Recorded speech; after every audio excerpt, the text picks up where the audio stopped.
My second child had a chronic or has a chronic illness, and he became very sick when he was 2 months old. He's 16, he's still very sick. And in 1998, the state of California, it was announced in the newspapers that the state of California was going to aerially spray pesticides from low-flying airplanes all over Marin County, all over the entire Bay Area, for a period of 3 to 10 years for a moth called the light brown apple moth. And the pesticides they were going to spray all through the night, several times a month, for several years. And the pesticides they were going to spray were untested. I talked with my son's doctors. They said, oh, if they do this aerial spraying of pesticides, you guys will need to move because your son could die.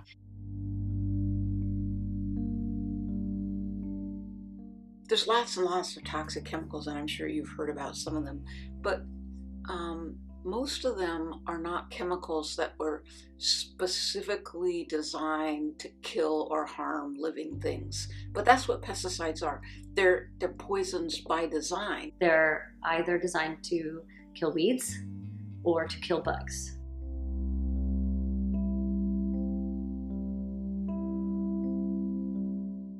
The pesticide companies have, a really strong financial interest in convincing people that their products are really easy to use, really safe, and very effective. And people will like to trust the FDA and the EPA when they say that things are safe. And they don't understand that there's no process for that. These things are declared safe by the companies that make them.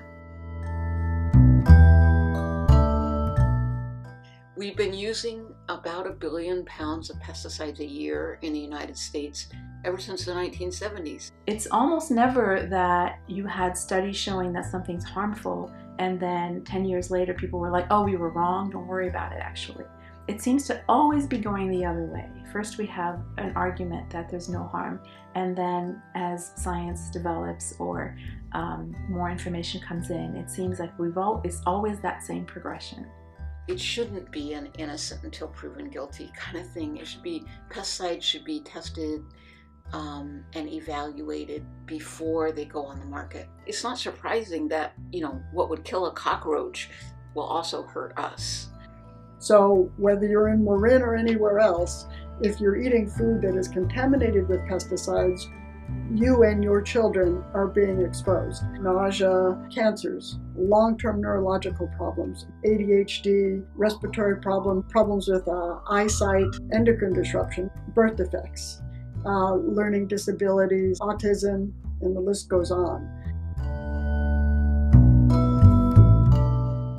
If you have a fruit that you typically peel, then yes, you'd be getting rid of some of the pesticides if you were to peel that.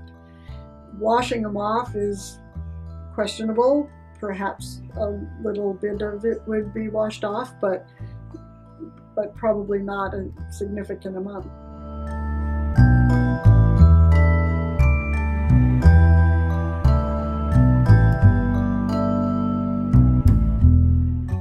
Well, Roundup has been found in rainwater. They've found Roundup and other pesticides in the snowpacks and the Sierras.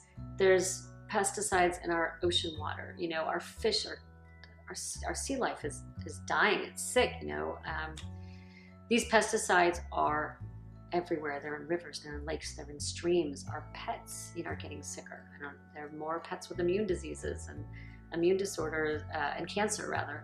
So the pesticides that you spray that you think, oh, it's just my house, it's all cumulative. It doesn't just magically disappear. It is ending up everywhere. There's no escaping the pesticides right now. It's in everybody's urine. It's in breast milk. It's in our bloodstreams. It's just everywhere. So yeah, it doesn't just impact you, it impacts all of us. And then from the point of view of just glyphosate, the amount of that has absolutely skyrocketed. In just the last 20-30 years, it's gone up 150-fold. The same nasty chemicals used in agriculture, people are voluntarily putting on their lawns and exposing their kids, their pets, themselves.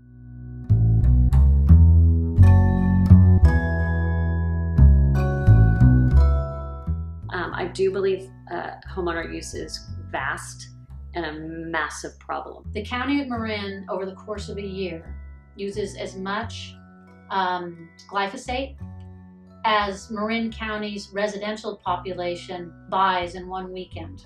There's never a reason to use them there. It's just, if you actually just look at pros and cons and you just think about, why am I doing this for a weed? What might this do? Oh, it might cause cancer, it might cause Parkinson's. It just has to be another way. You know, weeds are not going to kill you, but the pesticides might.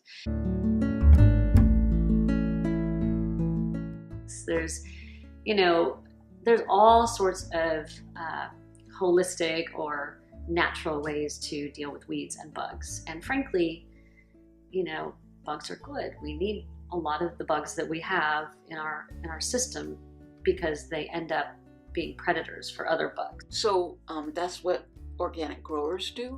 They grow crops in a way that doesn't encourage the pests. That's what you do in your own house. If you put screens in your windows or put your food in jars so ants and mice can't get at it. Well, all those things, they change the conditions and make it so that pests can't do very well. Children who eat organic food have levels of pesticide drop very quickly within just a few days. Around 2001, there was a council member, Frank Eggar, who led the charge out of Marin to push for requiring neighbor notification so that anybody who was going to apply pesticides was obligated to tell their neighbor, give them that information so that they could make decisions for themselves to protect themselves better. It was a phenomenally progressive and great thing that they did to try to push back on that. And when we first started working with the county, they were spraying a lot of pesticides, but we were pretty relentless. We showed up at all the meetings. We showed up in their, county supervisors' offices. We just kept showing up, and we had rallies. We got a ton of newspaper articles written about it. We joined up with several other groups that were forming all over the Bay Area and down in Monterey and Santa Cruz because they were already spraying there. And we all galvanized together to stop the aerial spray by the state. So that was our big success. And then once that happened, we had a huge list. We'd energized a big group of people and educated them about the issue. So we decided to continue doing the work. We changed our name to Moms Advocating Sustainability. And now we work on all sorts of issues. Because of little grassroots groups like ours, we have created vast change at the county level, and it's exciting. But there's still more to be done, for sure. It's all about information and education and people making choices. But what's really effective is when things happen more at the local level. I think we're all very much the same, actually, in terms of our intentions. And sometimes we think we're isolated, and knowing that someone else has the same concerns and is taking actions in a certain way is really fortifying, and it can also give you new ideas. It takes the activists pushing really hard, and maybe they push, or maybe they want something farther than we're going to be able to go, but if they're not pushing, we're not going to go anywhere.